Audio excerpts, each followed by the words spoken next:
hablando con, por ejemplo, con Guillermo Hernández, director de la Casa Muda, Virus 32. Hablamos con Paula Silva sí. La semana pasada, hablando también de la misma película que ya está en cine, está en cartelera. Y recuerden que, bueno, ya pasó el primer fin de semana, pero sigan yendo, así sigue estando en cartelera. También hemos hablado con el Moncho Licio para Mateína, que también está en cartelera. Que también está en cartelera todavía, por suerte. Y bueno, estuvimos contando algunas curiosidades del cine, que siempre que son divertidas y varias cosas. Hoy le toca el turno a la señora Cine, una amiga de la casa y que ha hecho cine por el mundo. No solamente en Uruguay, porque ella es viajada. Es internacional. Es viajada. International, sí, por supuesto. Pero no solo hizo cine en el mundo, también hizo café en el mundo. Es verdad. ¿O no? Lula Negro con nosotros, un aplauso, por favor. ¿Te acordás que tenía? ¿Me escuchás bien? ¿Me escuchan bien? Sí, bárbaro. ¿Te acordás que te contaba que tenía un delantal más o menos de este color, viste? No perdí la... Es verdad. Hacía café. Porque era en Irlanda, tiene todo que ver, el verde en Irlanda. En Irlanda y en Starbucks, ¿te acordás que tenía un... Sí. Sí.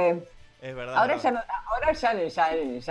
es cool trabajar en Starbucks porque está por acá, pero antes era tipo... Claro, antes no existía en la zona, antes tenían que... Ahora está por todos lados. Igual a mí, que trabajes en Starbucks me hace sentir que tenés un nivel profesional porque no sé la cantidad de variedades de café y té y bebidas que tienen, o sea, te tenés que aprender no sé cuántas recetas. Estudió para eso, es catadora de café, ¿cómo es que se llama? Barista. Barista, sí. Es barista. Es barista, Lula. Pero se fue todo esto, gente que acá tenemos gente que nos escuchaba, estamos rodeados, nuestro operador nos escuchaba y dice te amo Lula, de que tú estás por ahí. En ese tiempo fue que se fue a Europa Lula y se fue a pasear. ¿Y cuánto tardaste en volver? Un año. 15 años. Yo recuerdo, que Fede se debe acordar bien, que yo me iba a ir por 3 meses. Sí. Y le dije al dueño de la radio que me iba a ir, entonces me dijo, no, pero vos tenés que firmar la renuncia. Y yo ya me había re quemado porque me estaba echando ya, ¿viste? No, yo me voy de viaje 3 meses, ¿no? La vio vos firmás la renuncia que si vos volvés a trabajar. Pero vas a ver que me vas a mandar un mail y me vas a decir que no. Y está efectivamente. Dicho y hecho. Le tuve que mandar un mail y dice, ¿sabes que tenía razón? No, por el momento no voy a volver al menos. Y después cuando volvió el año, volvió. ¿Volviste enseguida o pasó un rato? No me acuerdo. Volví al año. ¿Y a la radio decís cuando volví? Sí, claro. ¿Volviste enseguida de volver? Y enseguida, sí. Enseguida, sí. Que ya entraste a justicia. Ay, sí. Hace mucho de eso, Fede. Sí, no, ya se nos va a caer, y no sé ni por qué se nos va a caer la cédula. No, estamos hablando de 2009, era una niña. 2000. Estaba en segundo liceo. Más o menos. Por ahí. Pero después se volvió a ir a estudiar a Inglaterra, pasó por muchos lados y tiene una carrera, aparte de la radio, de los medios de comunicación, también en el cine. ¿A Inglaterra también fuiste a estudiar cine? ¿Mismo? Fui a estudiar cine, sí. Porque cuando estaba acá trabajando en la radio, en realidad empecé, y ahora que nombraste al Moncho, justo, cuando estaba trabajando acá en la radio, empecé junto con Pablo Irrezábal, el Moncho, el Chamaco, toda esa gente, a hacer cortometrajes y cosas que eran todas de onda, de juntar plata entre nosotros, de ir a pueblos, no sé qué.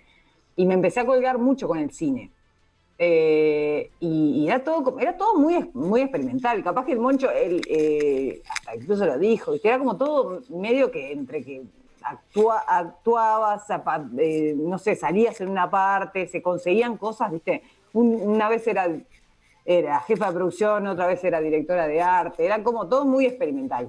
Y eso más, una época también que me imagino que seguirá pasando, pero que hacíamos videos de música también, a todas las bandas que había, cualquier video, probábamos, no sé qué. Y a mí me gustaba mucho eso, hice un par de publicidades, pero no me gustaba mucho.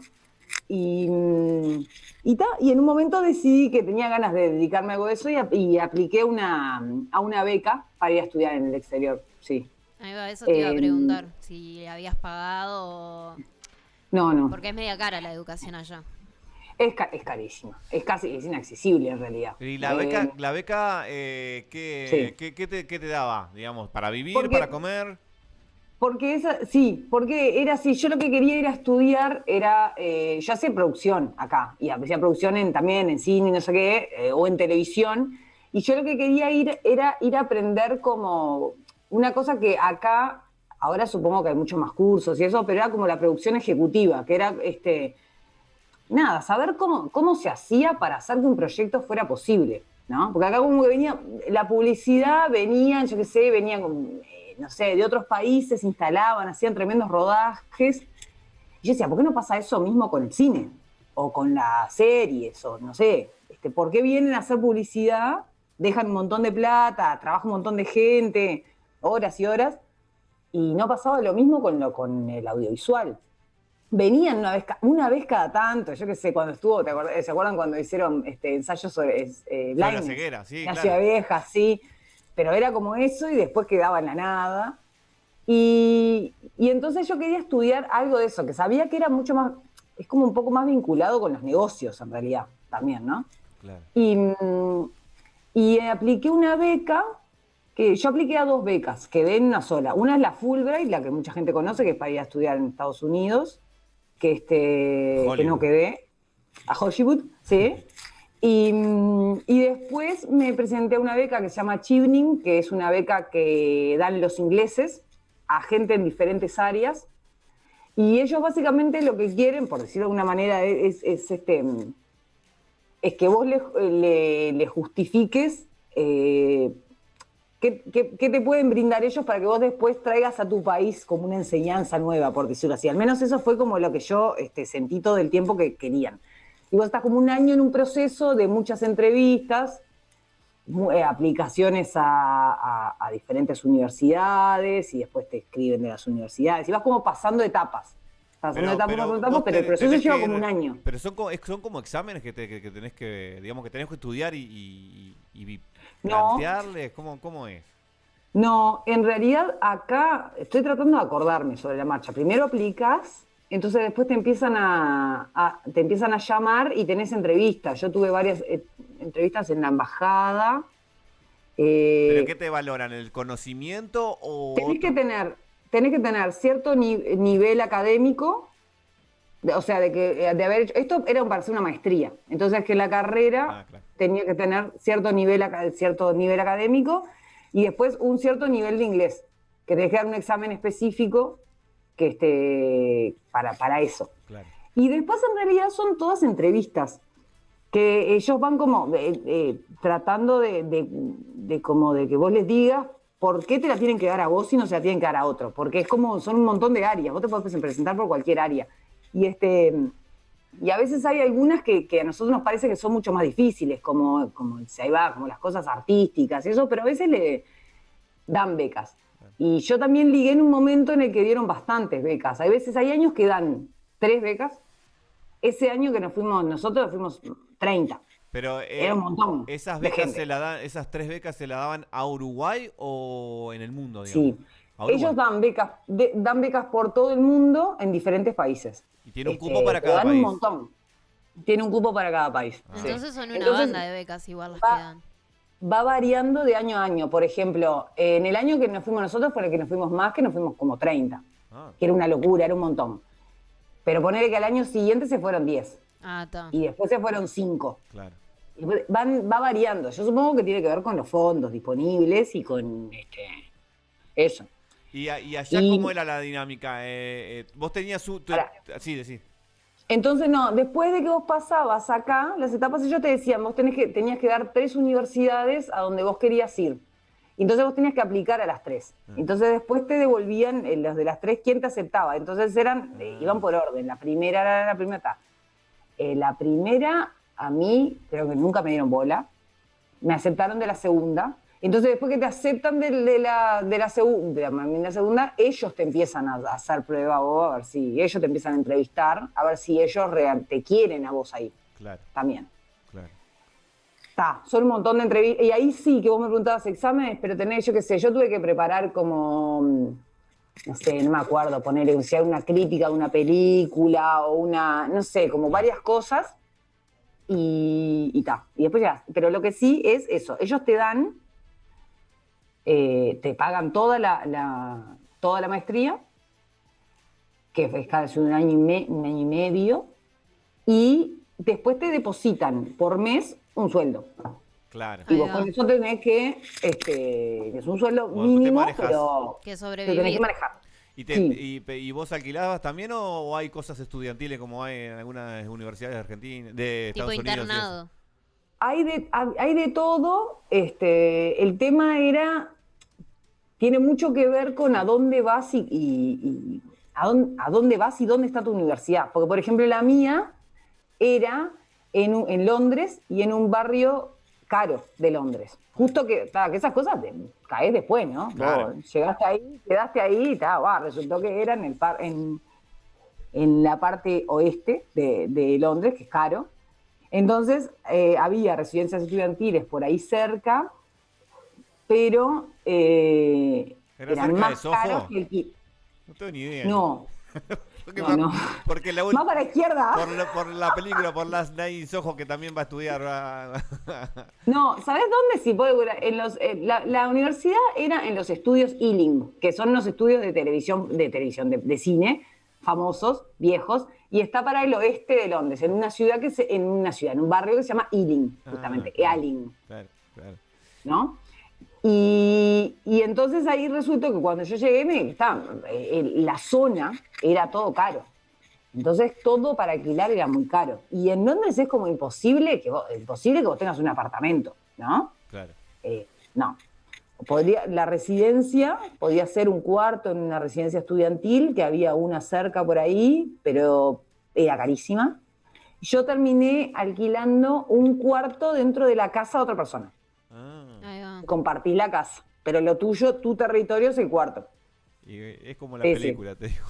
¿Vos viste la última, las Night Soho, la última de... Ay, No, no la vi, no. Ah, bueno, porque pasa eso. Igual después se pone obviamente más turbia de lo que te pasó a vos, pero también pero no es de afuera, es de afuera de Londres, va a estudiar moda a una universidad cerca de Soho y termina quedando un cuarto dentro de una casa de una veterana en el barrio de Soho. Claro, porque son cosas que es realmente inaccesible, ¿no? O sea, vos podías irte, capaz que si vos tenías algo más de plata, podías poner algo arriba para alquilar, pero en mi caso yo iba con lo que me daban. Claro. Y te tenía que manejar, ahorrar ahí. Yo preferí, por ejemplo, quedarme en el mismo barrio que era caro, pero poder ir caminando, Claro. porque el transporte también es caro. Aparte, yo tenía mi universidad, entrabas a las 9 de la mañana y salías a las 6 de la tarde. No era Un como. todo el montón de día. horas. Sí, era un montón, sí. Sí. Y todos los días lo mismo, de lunes a viernes. Sí, no tanto, no era tanto, tenías muchas materias, pero después tenías que, claro, pasa que después tenés que salir a filmar y tenés que salir a planear. Había mucha práctica. Sí, por suerte sí, Claro. por suerte sí. Ahí va. Pero fue una experiencia re linda, sí. Dura al principio, aunque parezca que no, porque, ¿cómo decirlo? Estás como un nivel de maestría y obviamente que se pretende eso. Y por más inglés que hables, nunca hablas inglés como ellos, ¿viste? Claro. Entonces te dicen, no, vos terminás, hacé tu ensayo, qué sé yo, que nosotros entendemos que la gente viene de lugares diferentes y no hablan y el lenguaje. Pero después cuando viene la nota, Claro. La tomaron en cuenta, no entendieron carajo. pero no, me costó al principio un poco y después ya. ¿Y te Estuvo quedaste, bueno. te sacaste algo aparte del conocimiento, obviamente, de lo que estudiaste? ¿Algún contacto, amigos, gente que te ayudó para el laburo después? Sí, me pasó que el mismo curso tenía una experiencia laboral. Vos tenías que cumplir 15 días trabajando en una empresa, en una productora o en algo. Entonces yo trabajé para una distribuidora que es bastante conocida, distribuidora específicamente de documentales, para que sea lo específico, que solamente distribuyen documentales. Claro. Y Para la que se gente llama que Dogwoof. no sepa mucho, una distribuidora obviamente no hace el material, sino que agarra eso y lo vende. Y lo pone en lugares. Lo distribuye, lo promociona y todas esas cosas. Y tenía 15 días trabajando ahí, entonces vos tenés un momento de laburo ahí mismo, de todos los días, entrar a una empresa, ¿viste? No sé, eso lo tenía dentro de la misma carrera. Después que terminé el máster, pude quedarme a trabajar un tiempo en una productora que estaban haciendo andás a ver ese proyecto, en qué habrá quedado, estaban haciendo un documental de un hecho en Guatemala, y entonces tenían muchísimo material de archivo que era en español, y no entendían nada. Ah, No entendían claro. nada. Entonces claro, hiciste de traductora. Claro, sí. Y traducís y vas también ayudando a armar, ¿no? Claro. Porque era parte de... Casi de montaje. Y después, amigos, y eso sí, gente conocida, sí, había... En Londres lo que tiene es que es una ciudad que es como muy... Va gente de todos lados. O sea, muy cosmopolita. Entonces, claro, lo que menos había eran ingleses, en realidad, estudiando. Sí, sí. ¿Y seguís teniendo contacto con alguien de allá? Sí, sigo teniendo contacto. En realidad son muy pocos los que quedan en Londres, pero hay varias personas trabajando en Canadá. Y sí, y lo que te das cuenta un poco también es que este es un trabajo que sube y baja todo el tiempo, ¿no? Y mismo que pasa lo ves con tus compañeros alrededor del mundo, claro, que no de es solo repente Uruguay. están trabajando, claro, en un proyecto y están al palo, están armando, no sé, yo tengo compañeros que trabajaron para la BBC, ponele.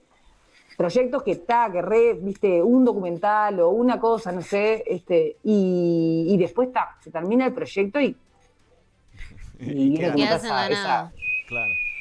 Claro. no sé. Que es parte de este trabajo, ¿no? Claro, sí. En realidad.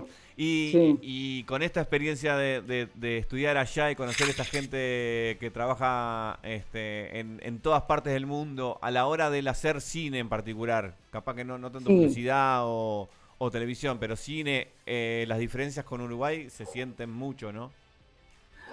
No. ¿No? No tanto. O sea, en algunas ¿Dónde cosas, están las diferencias? En algunas cosas sí.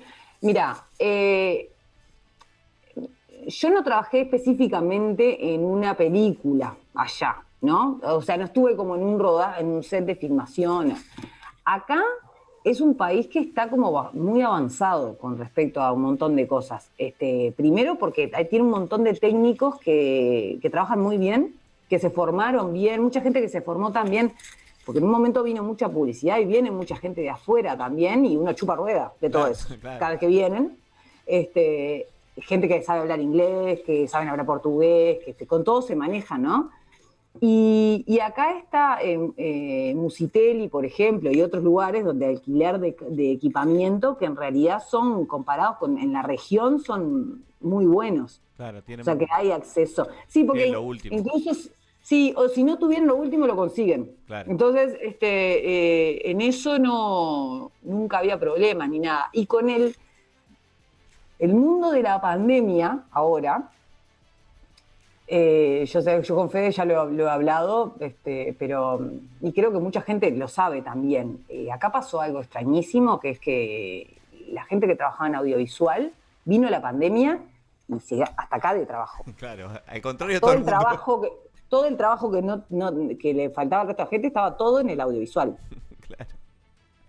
Porque Brasil y Argentina no estaban filmando, Claro. y todas las cosas que quedaron para filmar acá se hizo como un protocolo muy estricto y se empezó a hacer como manuales, y en el momento en que se estaba parado, entonces después apareció Amazon, por ejemplo, que tenía un montón de proyectos para hacer en Brasil y en Argentina, que los tenían que hacer y los trajeron todos para acá. Sí, acá se hizo el presidente, se hizo... Bueno, ahora la que está, la Argentina, que porno y helado, yo la vi, sí. Y en real lo único argentino es el guionista y el director y los dos protagonistas, que uno de ellos está también director, pero el resto es todo Uruguay. Son todos uruguayos, sí. ¿A vos te salieron trabajos también en la pandemia? Sí, yo trabajaba durante todo ese tiempo estuve trabajando en una empresa que se llama Cimarrón, que que junto a Consalado son de las que más agarraron esos servicios grandes. Como se acuerdan, aquello de la Plaza Independencia. Sí. Sí. Que se cubrió por todos lados, Keanu ¿no? Reeves. El de Keanu Reeves. Eso era Netflix, creo. Sí, bastante de esos rodajes. También de HBO, vinieron esas cosas. Sí. Yo lo que pasa que yo no trabajaba tanto en el campo mismo, ¿no? Yo siempre trabajé más en la parte ejecutiva, que es la previa. Cuando viene Ahí el va. proyecto, se evalúa si es posible. Vos lo lees, entonces sí, lo podemos filmar acá. Porque a veces viene un guión, ¿no? Y es tipo, yo qué sé, tiene un desierto, Claro. una montaña, y a veces está aguantada. Esto no se puede, o cómo lo hacemos, o qué hacemos, no. Entonces, como toda esa evaluación, que viniera la gente, visitar, scouting contigo, presupuestos, a ver si dan los números, si no dan, todos los beneficios que tiene. El país ha abierto muchos beneficios para que la gente venga a filmar. Entonces, hacer todos los cálculos de todas esas cosas, evaluar todo lo posible, y una vez que sí se hace, yo ya no Claro, no descargas para otra participaba persona. tanto más. Sí, sí me quedaba siempre como con otras cosas que quedan desde el principio hasta el final de los rodajes, como por ejemplo temas de derechos musicales, derechos de imagen, esas cosas que las tenés desde papeleo. el principio, ¿sí? Y que hasta que la película no está poco más que en el cine, todavía seguís como en esos trámites, ¿no? Contratos, cosas de esas, ¿no? Todo eso. Lula, lamentablemente se nos fue el tiempo. Igual tengo una pregunta Sí. más, y si parece otra semana hacemos otro contacto y hablamos un poquito más del trabajo en sí. Yo estoy la hablando producción. con ustedes, claro, cuando quieran. Una Escúchame. charleta. Pero antes de terminar este primer encuentro, Sí. yo quería preguntarte, porque más temprano dijiste que arrancaste haciendo cortos, haciendo varios roles al mismo tiempo. Sí. ¿Por qué te fuiste para este tipo de producción? Para el ejecutivo, para todo el papeleo y todo esto que estás contando ahora. ¿Qué es lo que te Mirá. atrajo de esa parte? Mirá, varias cosas en realidad. Por un lado pasa, y siendo completamente sincero, que es que hay muy poca gente que quiere ser productor. Sí, es verdad, claro. Muy poca gente que quiere todos los problemas. ¿Viste? El productor es el que está antes que nadie y el último que se va. O sea, se queda con el paquete, viene con el paquete, ¿no? Y se va. Hay otros roles que a mí me parecían súper interesantes. Yo hice cursos, me gusta el arte, hice asistencia de dirección, pero tiene algo, el productor tiene algo que es como que sentís que lo tenés ahí y que vos sos la persona que podés hacer lo posible o no. Claro. No quiero decir la única, ¿no? Pero es como que el rol es tipo, está en tus manos. Los otros roles tienen que esperar a que venga el proyecto, Claro. ¿no? Claro. Sí, sí. O un director, un guionista, lo puede escribir, no sé qué, pero después el decir... ¿El desarrollarlo? A mí, claro, a mí siempre me pareció interesante, dice, cuando yo que sé, me decían algo, o yo tenía, no sé, tipo, agarro este papel, esto lo leo, está de más, me encanta, hay que hacerlo. Bien. Entonces, hay que hacerlo y tipo, bueno, por algún lado tiene que empezar a hacerlo, ¿no? Y eso me gusta, el hacer posible las cosas. Pero es un... Sí. De ese camino, camino que cuando te llega el papel, digamos, no sé si lo primero te llega el guión o la idea o el storyline o lo que sea, hasta el final, ¿cuál es el momento que disfrutás más y por qué?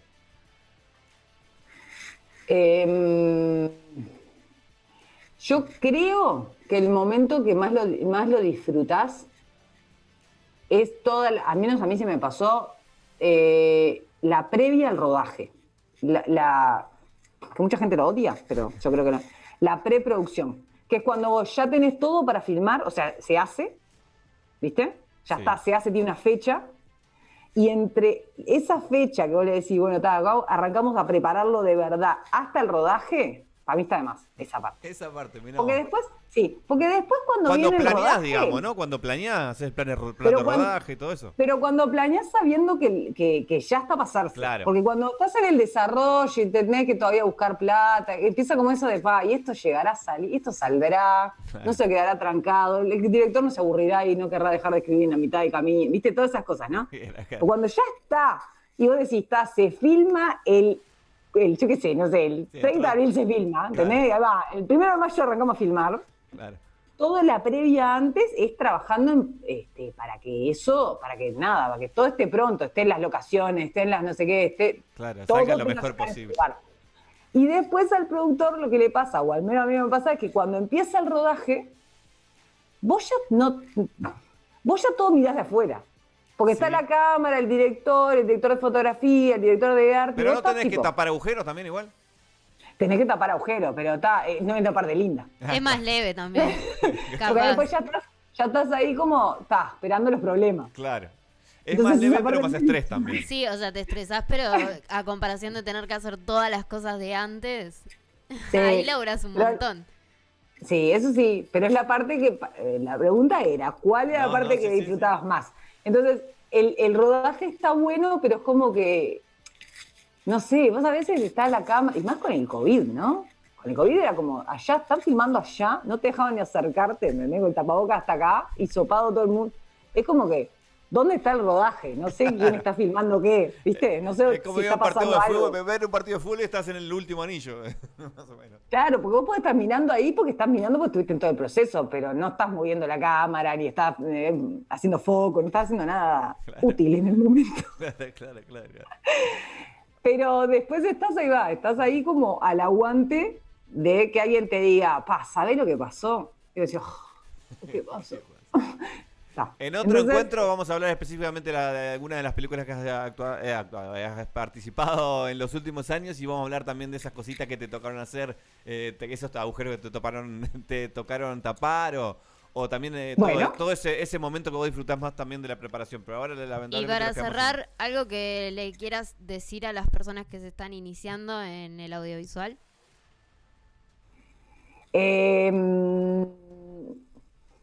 Qué difícil. ¿Qué decir? ¿Alguna recomendación?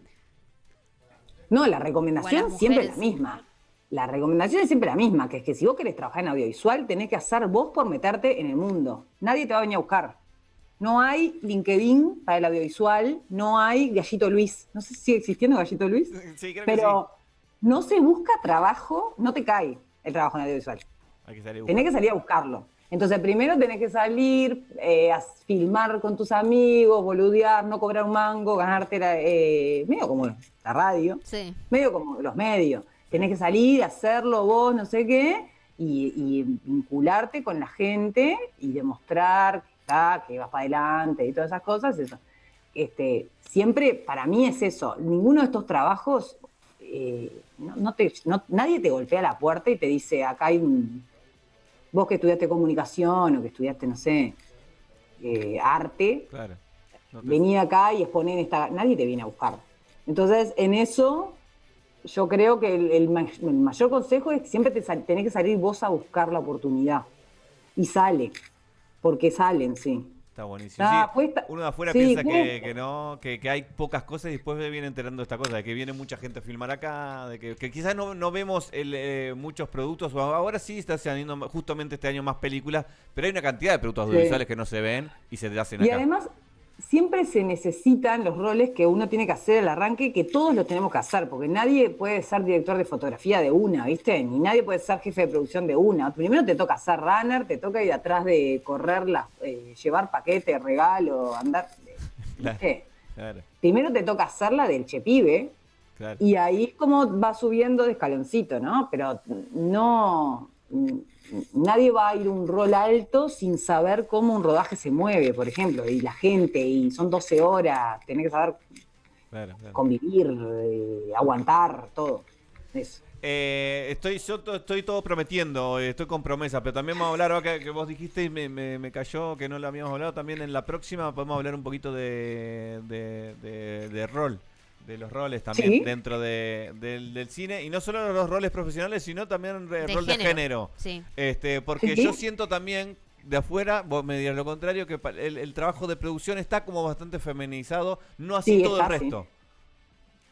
No, sigue siendo bastante, ¿cuál es la palabra? No sé si, como que sí, las mujeres seguimos siendo productoras, vestuario, maquillaje.